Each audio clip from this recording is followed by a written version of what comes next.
What's up, hobby friends? My name is Casey and welcome to another miniature rescue. This week, we opened an epic old school Warhammer case that I got off Facebook Marketplace for $100.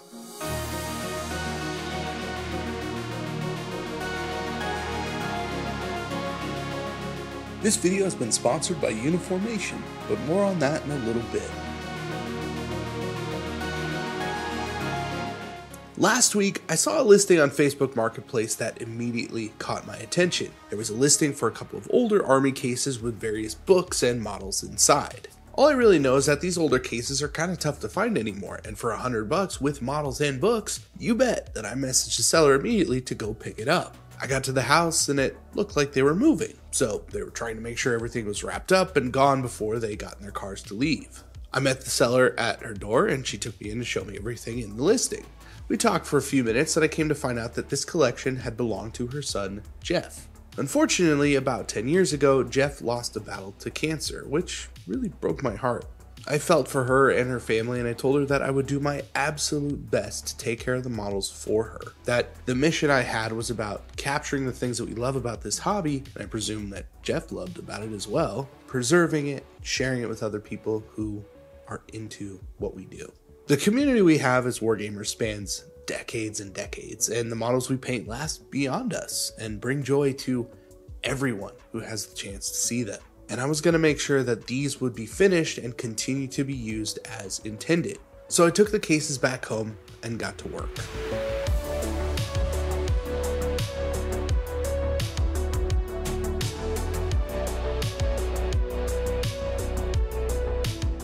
There are several things in these boxes that I need to separate out and decide where they need to go. Although the standout piece is definitely the old Wood Elf book for Warhammer Fantasy. And of course, there is a full starter set for that army in this box. There are also a couple of White Dwarf magazines from 2013, 2014, somewhere in there, that have extensive articles and painting guides for Harlequins. And the box does contain a box of them that have gotten some paint. Looking a little closer here, there is some really nice color that has gone down, and the fantastic freehand diamond pattern has been started on a few of the pieces. Jeff was clearly getting a lot braver with his painting. They look great so far, but the rest will need to be done. In due time, of course. Right now, I want to focus on the Wood Elf army and see what we have. The rest of the minis are going to get set aside for now and make a video about that some other time.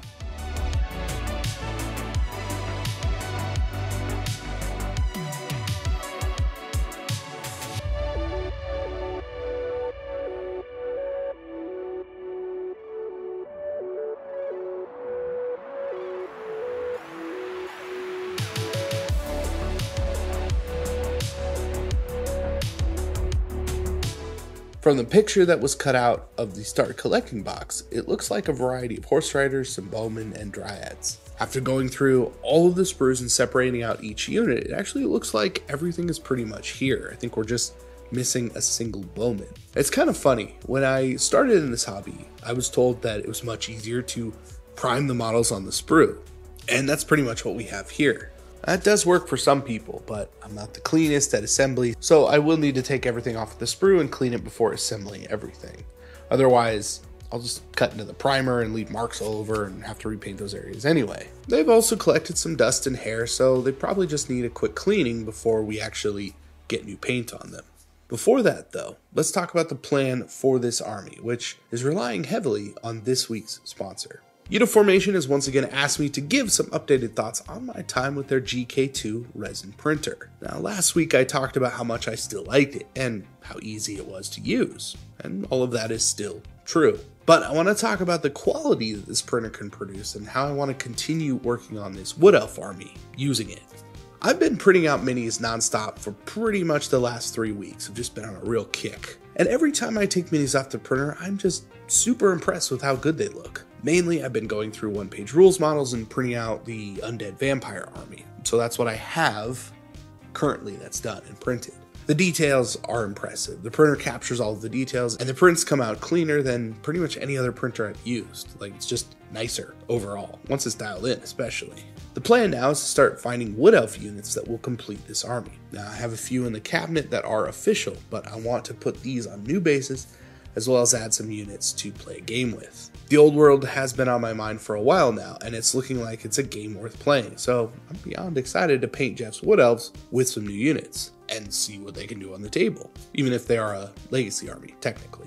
Doesn't matter. The GKTwo has made this process really smooth, and I plan on pretty much only using this printer to take care of all of the important stuff from now on. If you are interested in picking one up, check out my affiliate link in the description and pinned comment below. Using that link helps out the channel greatly, and if you use my code Casey during checkout, you can save $80 on your order. Thanks again, Uniformation, for sponsoring this video. Now let's keep on keeping on with those Wood Elves. Okay, so I'm gonna keep printing things out, and I will eventually start to build out the idea for the rest of the army and replace the proxies with real units. In particular, I am hoping to find good deals on War Dancers, because right now they're a little pricey, like $20 a model. But I've definitely seen them go for less, and they would be great to have. Along with that, the old Treemen, just because I want to try and make those look really cool on the table. They're not the best looking models in general, so, you know.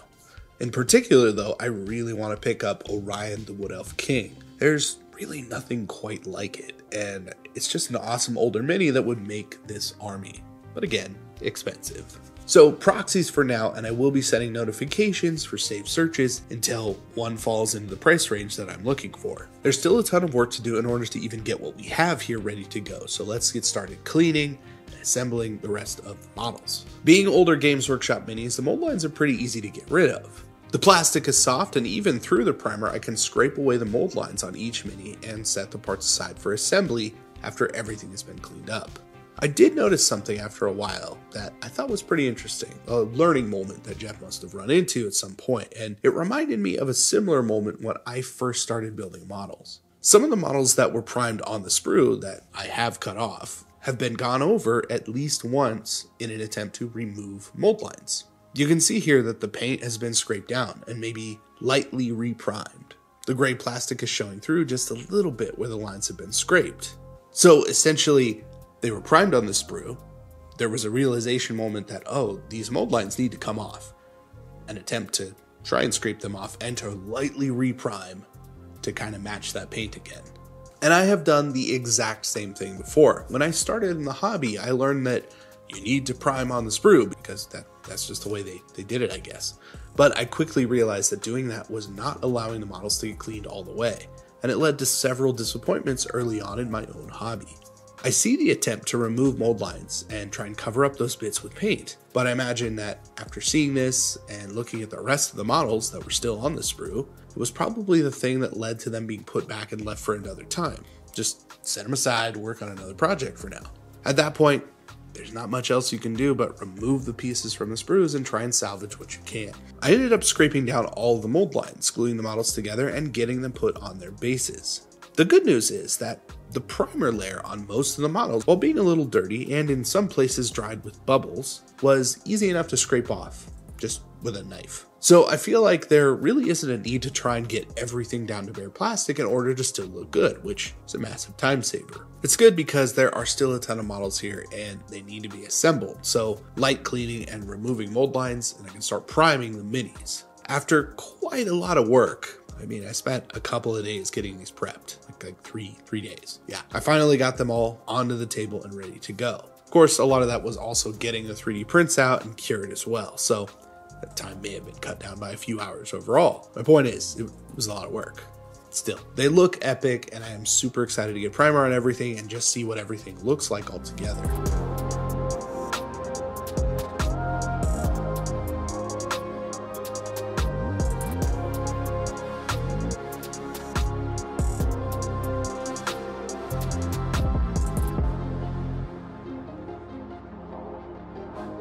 So now I've got the main force put together. I left out the dryads because I have a bunch laying around and there's nothing really, they're not really put together. So it doesn't really matter right now.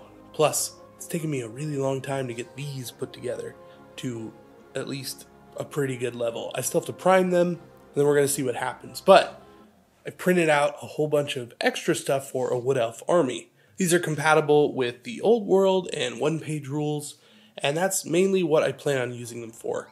For the most part, I want to keep everything on square bases because we already have a bunch.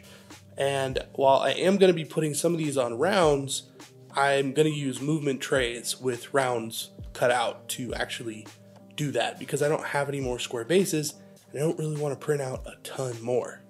So we're going to put together some pretty awesome extra models here. We've got some really cool like tree lord dudes, some heroes that didn't come in this starter box, and we're just going to add on to what's here, and that way we have this really cool wood elf army kind of ready to go whenever.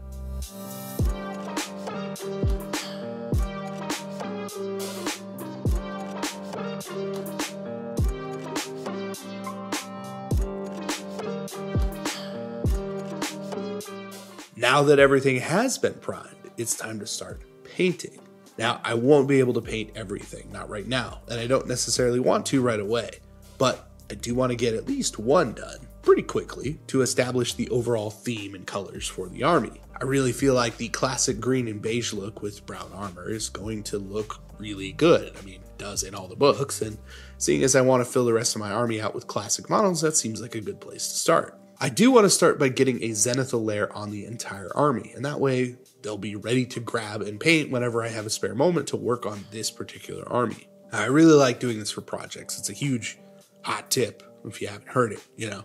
Every model's cleaned and primed, and it has a zenithal primer on top of it. So you put the models in the cabinets knowing that it's just a matter of getting out some paints and sitting down to get some work done.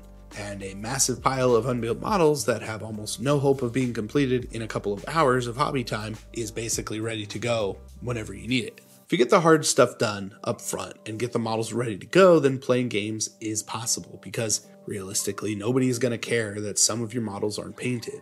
And you can take your time painting an army at whatever pace you want. It's just really nice having everything prepped and you just pick up the model and go. The army looks a million times nicer now. You can see what I mean with all of the zenithal over the top. Everything just pops and you can see all the details, and it's just going to be a lot easier to be inspired and grab something and start painting. And I like that. The first color that will go down is forest green.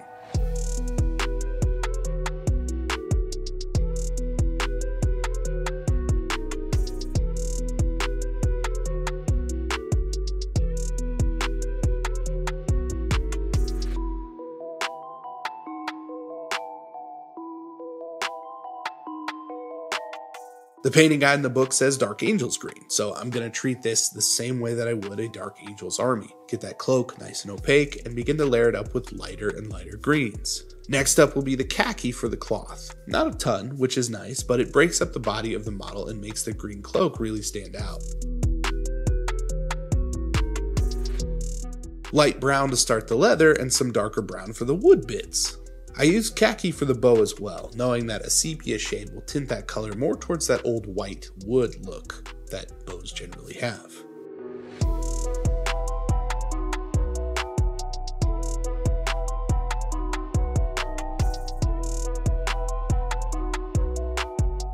But to finish off the bows, I decided to go with a nice reddish orange bronze metallic paint. The contrast is nice with the green, and having a little bit of metal makes the bow stand out even more. And finally, a pink flesh tone for the face and skin. I don't want to take this too far just yet because I don't know what other types of flesh tones that I want to use. So keeping this one simple for now makes more sense. Everything gets a wash of Army Painter Strong Tone, watered down just a tad, not to tint everything brown too much. And then I can layer over that once it's dry to bring back some of the color and highlight each piece.